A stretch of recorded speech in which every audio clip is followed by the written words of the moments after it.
Hi guys, this is Coach Matt. After 5 years since my last episode, I'm bringing back Coaches Handbook podcast. This year, I'm going to follow a coach from preseason to post, discussing the ups and downs of coaching, his history on what made him the coach he is today, celebrating his victories, but while also learning from his losses. Coach Dan Bulley was my first episode I ever recorded with a Coach's Handbook, but now we get to dive deep into his life as a coach over the next year. So stick around. Yo. Yo. Yo, this the best part, why you wanna be an outcast. Numbers don't lie, you gain a lot from this math class. It takes time to be great, you can learn a lesson. Blood, sweat, and tears, heartbeat of a champion. Big or small, your heart is the biggest weapon. So follow before you lead and water and plant your seeds. When it's all said and done, you be the best they ever seen. So listen to my catalog on this coach's blog.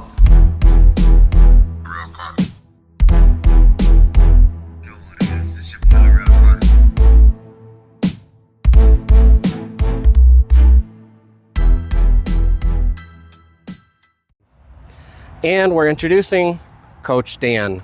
Hi, Coach Dan. How are you? Good, Matt. Thank you. How are you? Awesome. I'm excited to take this journey with you.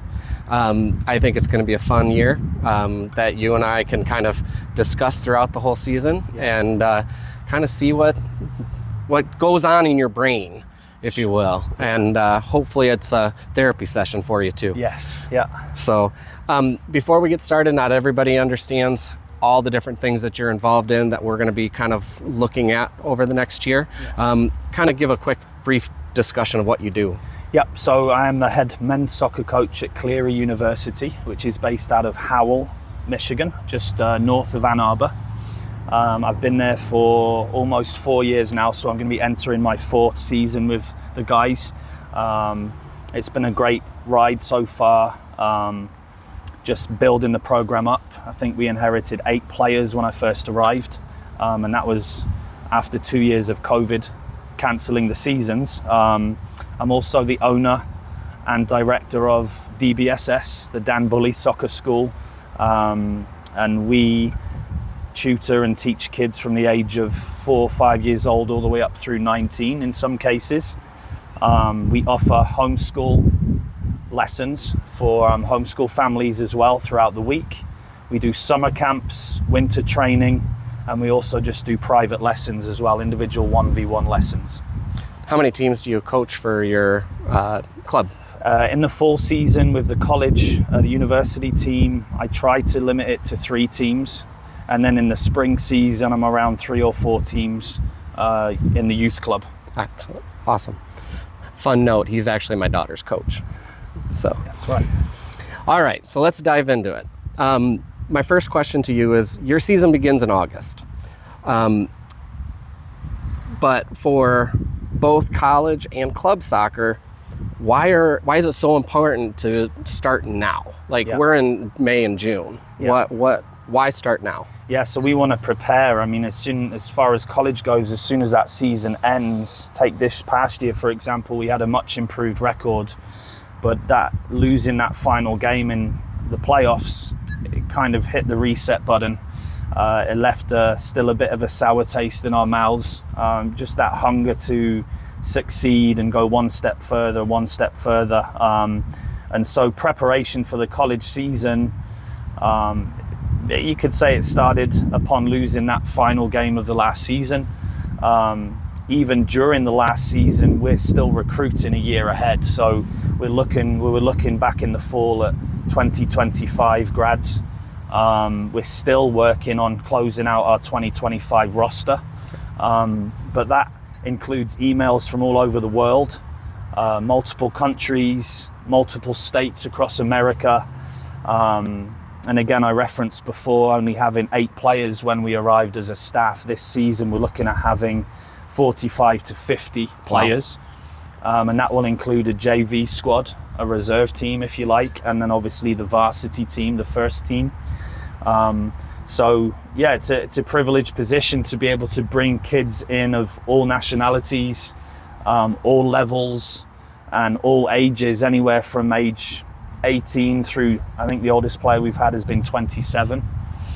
And then just bouncing back to the youth club, the youth soccer, we have tryouts actually coming up this weekend, June 7th and 8th. And children from all around the Southwest Michigan area will be coming in to try out for our club and other clubs in the area. And basically they will become members from June 7th through the end of May 2026. So we have a year to work with those kids and families and developing their sons and daughters. In many cases we have a lot of kids returning that we've been able to develop throughout the years.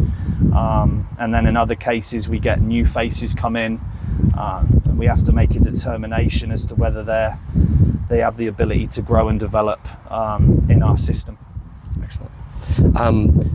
Staffing wise, you're not the only coach for both college and for your club, right? So what do you look at when you're hiring staff? Yeah, I think it's important, just like our players, take the college again for example, it's important that we are bringing in people that that buy into our values and our morals and our ethics. We obviously want hard workers, we want people that are dedicated to being on a committed and a winning program essentially.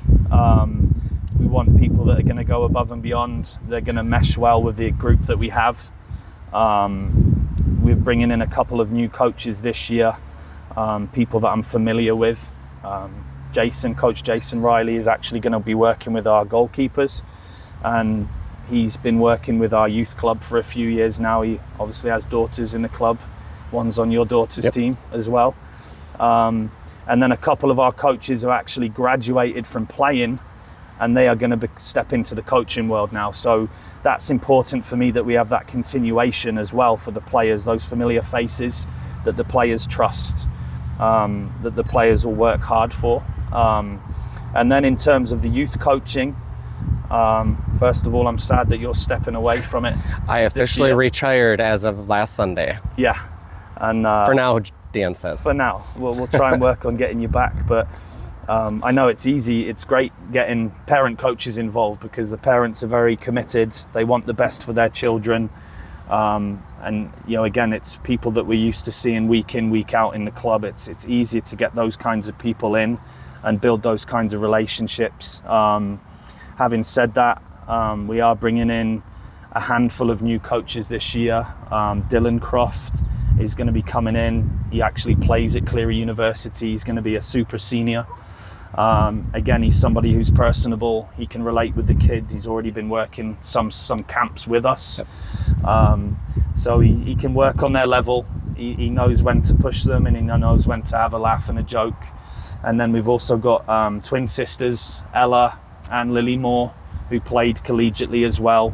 And for me, it's important to bring in Ella and Lily for our young girls in the club. They get a young lady to look up to, two young ladies to look up to, and I think these people we're bringing in, they're people that we want around the kids. They're inspiring. They too work hard themselves. They've worked hard to get to where they are, and they've still got dreams and ambitions as well. So that fits our philosophy. We as a club want to grow. We want to provide one of the best products, if not the best product in the area. And so again, we go back to bringing in the right people for the right job. Yeah. Awesome. So obviously we're at the end of the season, both collegiate and for club. Yeah.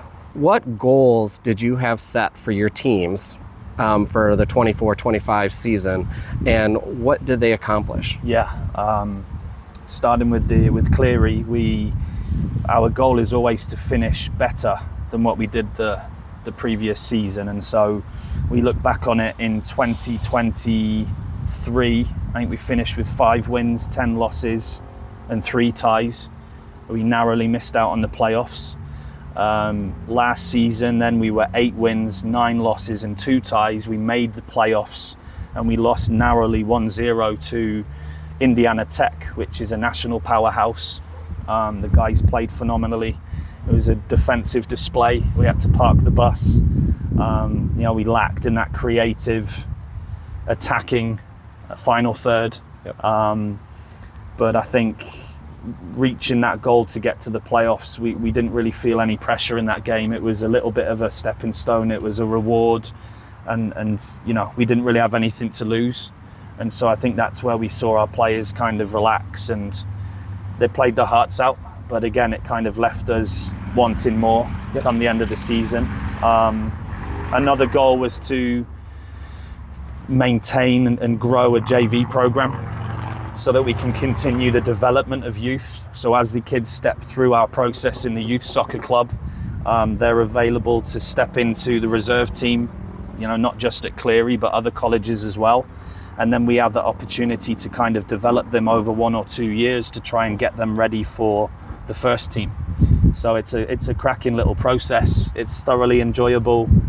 We get, I like to call, a few ready-made players that are already of a high level. But a lot of our players are a product of that development system, and a lot of care that goes into the kids and into the environment. Awesome. What about for your club? What was some of the, not necessarily, it doesn't have to be for the teams, or maybe it is for your teams, but what were some goals that you had set going into last season? Yeah, I think we've talked about the culture before. I think our club seems to attract the right people, the right coaches, the right families, the right kids. We even attract kids that perhaps are shy and have other things going on in their minds other than soccer, perhaps other problems. And so a goal is always to be inclusive. It's to inspire, it's to push, and to help these kids grow as people. And also our coaches as well. We have a great coaching staff, and just the energy that we put out collectively, it only caters to that growth. Numbers wise, I think the club has remained at around 200 players in the club for the past 3 years, which is great. It gives us that level of consistency. We're not in the situation where we're too big, where we perhaps don't know teams or players or families. So again, that all kind of caters to that environment, that energy, that DBSS family that I like to call it. And then in terms of performance, we are a club that we try not to cut players. We try again to include a lot of players. There are teams for high level players. There are developmental teams for players that are still learning the game, or simply if they just want to come and have fun and get that social aspect. I feel like we do a good balance on the A and the B teams of that, while still providing that structure for players to grow and perhaps step up to higher level teams as they grow with us. This past season, we had our Annie's team, the 2011 girls team, the U14s. We got promoted in the fall after winning our division. And I think this past season, we finished mid-table in a higher bracket. Sure, we were a little bit left wanting more, but I think looking at it realistically, to come up to a new division, to compete and to stabilize in that first season has been big for us. It's real. We had to work for it, and we've learned from it. We've learned through adversity. We've learned through seeing some success on the ball as well. So I think that being one of our flagship teams, we had a 2014 boys team, Coach Mike's team, Mike Johnson, who just won their elite bracket at U11, and they also qualified for the round of 16 for the State Cup. I think they lost narrowly 5-3 to a very, very good Nationals team. I think the Nationals have multiple programs in the state, in big cities. So just to give that perspective, we're in Portage, Michigan, Kalamazoo, Michigan, and so we don't quite have the numbers to form these teams, and so even more important to develop the players that are coming into our program. And I think, that's at the high end. Then I referenced the B teams before. We try and form these B teams to grow and to develop players, late developers, players that we see that have potential. And I think all of those teams have shown promise and growth since the fall. I think they all had better seasons this spring. And again, I think it's a product of our environment that we create as a club. Absolutely. I can tell you, like, one of the things that I can totally respect about the club, and the reason why we stayed, is the not focus on the wins as much as focus on the individual wins. I always coached the younger kids, my whole tenure here, and I always start my conversation off in the beginning with all of the parents. We're going to lose, and that's okay. It's how we take the losses, and that we're trying and pushing everybody. And I find it funny because I started that this year too, just like I do every year, and we ended up having an undefeated season. Yeah. And the reason I bring that up is it's harder to teach when you're winning. Yes. And what we found in our last tournament, we went against a very, very tough team, and we got two down right away, and my girls shut down. They didn't really understand how to get back because they hadn't had that experience of coming back. Yeah. Now, however, we talked about it, and we talked about with the parents, and the parents got to have conversations with their kids and what they could do, and it was a very positive outcome. Yeah. We ended up holding off. It was 7-0 the first time, and we ended up finishing with the final second place, holding them to 3. Yes. And one was a penalty kick that shouldn't have happened. So there's the victory. Right. And I love that aspect about the club. Yes. And just the way we teach. Yeah. So yeah, I think we definitely have an underdog yes. situation. I wouldn't say an underdog mentality, but like I said, we're not the biggest club out there, but we try and put out the best product, and a lot of what we teach is through adversity. I think it's important to let our families know, and we try and do our best job of doing that. It's okay to fail. We encourage failure because that's how we grow as people. And I had a kid here earlier. I was working with him on a private session, and I just had to let him know it's okay to fail. It's okay to fall down. I've told him I've failed thousands of times in life, and it's just a part of it. It's how you respond to those difficult times. It's are you going to crumble under pressure, or are you going to roll your sleeves up and dig deep and overcome that? And I said it's a beautiful place once we can go through those losses and we come out on the other side and we start winning.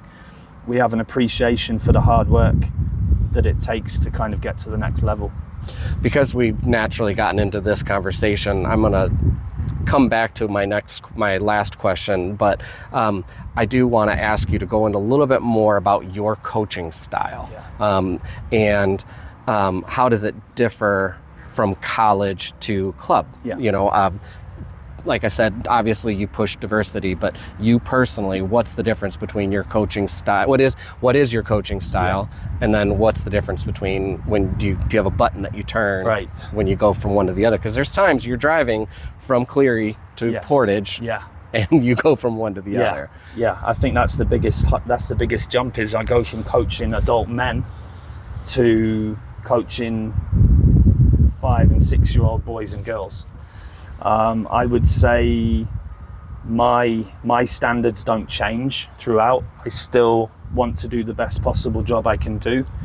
I think the way I deliver that message is naturally going to change based off of the age groups I'm coaching. And so I'm always going to push. I like to demand a lot because a lot got demanded of me as a little boy, into my teens, into my professional club journey, and then into college.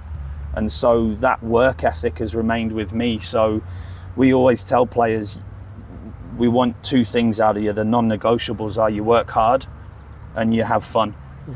And I think, just speaking with people, Renee Mullenstein, who we get the curriculum from, and Erwin Van Elst, Coach Erwin, I think we talk about quality and intensity. And it's that effort that you put in are going to see the results coming out on the other end. And so I said that the standards don't change whoever I'm coaching, but I think that the tone and the volume of my voice, we kind of tweak it based off of who I'm coaching. I'm an optimistic person, and so I like to see the best in things. I like my players to dream. I like my kids of all ages, even into young adults. I feel as though we need to dream, we need to set goals, and we need to try and achieve those goals. So I see a lot of kids out there that are maybe not so excited to be here at times, whether they've had a long day at school or if mum and dad have been fighting at home, you know, they've been bullied or picked on at school. So when we see those kids kind of show up, I think it's important to try and understand where they're at with things in their head, and then try and ease our way in and try and get that smile on the face. It's important that the kids have got to be enjoying it. We have to have fun where we're working. We have to have fun where we're playing. Absolutely. You mentioned, and I don't want to go into a big, long conversation, but a lot of people may not know, first of all, the curriculum that we have. Second of all, who Renee Mullenstein is. Yeah. I know I didn't until I had started here, and now I've met him. Yes. And same with Erwin. You know, both phenomenal coaches. Yeah. Just give us a bird's eye view of what our curriculum is and who Renee is. Yeah, so Renee Mullenstein, I met through a very good friend and mentor, Erwin van Elst, who's based now in Holland, Michigan. Erwin introduced me to Renee back in 2010 when I was working with the Kingdom Soccer Club. And his philosophy is positive coaching. He was the assistant coach at Manchester United for a long time in the 90s, and he was a huge part of why Manchester United saw a lot of success, working next to Sir Alex Ferguson.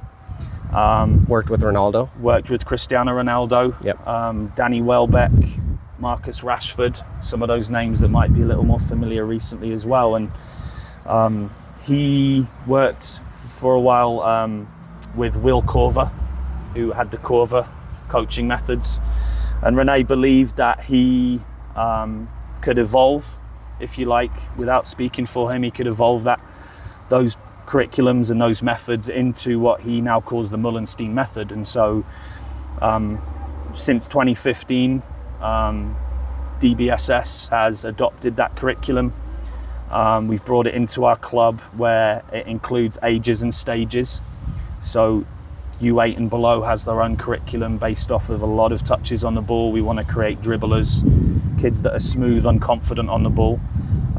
Into U11 and U12, where now perhaps the decision-making process has to be a little more spot on.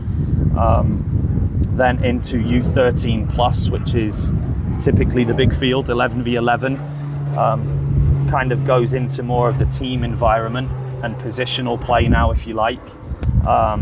And so it's important, you know, we're not just got coaches that are looking up YouTube drills, picking out a YouTube drill with a U15 coach and then delivering that to a 6-year-old boy or girl. We've got to understand the cognitive approach. Absolutely. And the cognitive ability of the youth, what they can cope with. You know, we want to make sure that they're comfortable in their environment and they're not panicking, and that we're catering to coaching success. That's where we see growth. So going back, do you have any goals coming into the spring or the fall? I apologize. Yeah, so I think, again, with the club, we have tryouts this weekend. I think a goal right now would be to maintain the 200. You know, I think the 200 child membership. I think that includes 14 to 15 teams from age 5 all the way through 19. So it would be nice to grow a little bit and to bolster our teams with either numbers or quality. And then obviously our goal is to break out of that Premier level soccer. When I first joined, we were recreational and local leagues, select level leagues. And over time, we've kind of grown into that elite Premier club. We also do summer leagues where teams compete regionally. And so the next step for us would be to break out of that Premier level into a national level or a regional level of play. And we've got a couple of teams that are on the cusp of doing that. And then with the coaching staff we're bringing in, I really feel as though we've brought more to the table this year, even though we're losing yourself. We're kind of bringing in others to kind of work with our younger teams, more experienced coaches, and then again the coaches that have been with us for a long time, they're gaining that experience as they go. As far as the college goes, again, it's work hard. Can we have a better season than what we finished last season? So I would go as far as saying we need a winning record this year. I believe we can win. I believe we can win the league this year, even though it's a very, very tough conference. And with all respect to our opponents, we have to be hungry enough to finish at the top. And then obviously with that comes, can we get into the playoffs and can we go another step further, a step deeper this year? So all of that, whilst collectively keeping our culture, whether it be in the club or in the university program. Excellent. Going into tryouts, what is your philosophy with working with youth in terms of how do you know what to pick? How do you know, just going to tryouts, what is that? Yeah. So I mentioned before, we're very inclusive at the younger age groups. We try not to cut players. We try and work with what we've got. I believe everybody can play soccer. Everybody can grow. Now that does have its hardships. If we're bringing in 13, 14, 15-year-olds that have not been with us since day one, or at least from the early stages, those players may have missed a huge chunk of that development. The touches on the ball that we talked about, that philosophy of being confident on the ball, being able to dribble, being able to problem solve. And so they come from a pass first philosophy. That's right, yeah. And so we welcome those players, but it does create its problems. It's perhaps they're not a winning team right away. The players don't know each other right away. And so I think there's a huge focus on bringing in players from our youngest ages on up, through the grassroots system, ages 4, 5, 6 years old coming in ideally. But I said, we'll welcome anybody. We try and form A and B teams so that those developmental players, those late developers, can find their way later on. But at the same time, it's very, very important that we're looking after our high level players. And so this coming tryouts, it would be nice to add, 2 or 3 new faces to our higher level teams. It keeps everybody on their toes. It creates competition. In some sad cases, perhaps a couple of players may lose their spot on their existing team and be bumped down to the B team. That's not a bad thing. It's just, is that player willing to work to take that adversity, to take that knockback, that setback, and roll their sleeves up and try and come back and prove us wrong? Or take that year to grow and then next season come back and make that spot on the A team again. So there's a lot of thought that goes into it. Like I said, we're currently not a huge club. And so in some cases we have to work with what we've got. And we do pride ourselves in that. We pride ourselves in developing players. And I said, we've got teams that are flying the flag for the club at a high level right now. And our hope is that more teams can kind of follow suit. Excellent. So I envision this podcast to kind of catch up with you every week or two, every couple of weeks, just to kind of see where your head's at, how the week's gone. I expect some fun anecdotes, things that, anything that we can, just understand the process. Because I would suspect that a lot of coaches are like you, in some art. And so really we want to learn and kind of live life through you. Sure. But final question with that said is, what are you most excited about for the next season? I just think getting up and competing every day, competing in my own head, competing with myself to try and be a better form of myself. I like to never stop learning. I think we can always learn from people around us. and then take that level of competition with myself into the environment that I'm stepping into. Like I said, if it's a young group of youth players, can we make it fun? Can we make it full of energy? Can we make sure that every session has that drive and that commitment? Can those players feed off of my energy and then put out that quality and intensity that we touched upon? And then again, just people ask me, do you prefer working with the college kids or do you prefer working with the youth kids? And I've never been able to give an answer. I love what I do so much. Coaching for me is just trying to impact those people around me. And so, I realize that my college level players, we might be lucky enough to have one go professional. And so we have to leave a deeper impact for those players so that when they graduate and step into the big wide world, they're able to handle everything that's thrown towards them. They're able to keep a cool mind. They're able to problem solve and see success.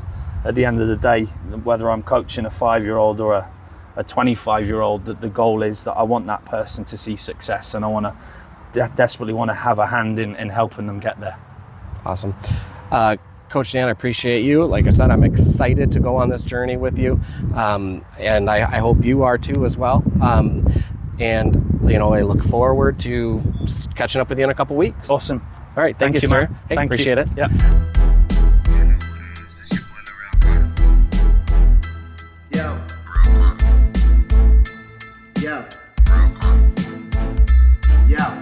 This the best time. Why you wanna be an outcast? Numbers don't lie, you gain a lot from this math class. It takes time to be great, you can learn the lesson. Blood, sweat, and tears, heartbeat of a champion. Big or small, your heart is the biggest weapon. So follow before you lead and water and plant your seeds. When it's all said and done, you be the best they ever seen. So listen to my catalog on this coach's blog.